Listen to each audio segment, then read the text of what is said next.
Cash-strapped Americans having trouble paying their bills on time. New data from the credit reporting agency TransUnion shows that credit card delinquencies jumped 11% in the first quarter. Bloomberg's Vera Gibbons is here to discuss what's going on. And Vera, why the big jump? Well, it's about job losses. Remember those massive losses we saw, particularly in the beginning of the year? So consumers got behind.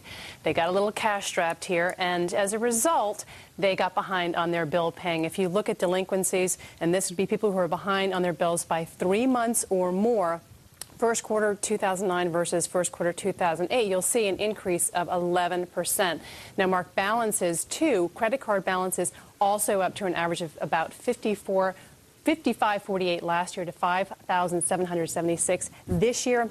Balances do typically rise in the first quarter because you have to pay back your holiday debt. But this rise is bigger than normal in large part because of the unemployment situation. Also, we didn't have the tax refunds. We didn't use those to pay down our balances. We used those for other things. We can't squeeze the equity out of our homes anymore.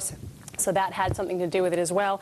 And the everyday expenses, all of that stuff was shifted over to the credit card, so we became very reliant on those credit cards, on plastic specifically. It sounds like a snowball rolling downhill. It's like one thing after another. Is this rate going to continue? And about the new credit card regulations affecting delinquency rates, how's that going to play into this? Right. I mean, consumers have been hit, as you know, with higher interest rates from the credit card companies, some of them taking you right up to the default rate, also lower limits. So that is all going away soon when these laws do go into effect next year. Consumers also spending less and saving more. We saw that savings rate tick up. But with unemployment rising, delinquencies are expected to continue to rise. As you can expect, we're at 9.4% right now. The unemployment rate expected to head higher. So TransUnion is actually saying the peak on these delinquencies could hit next year or sometime in 2011. And what's the overall economic impact?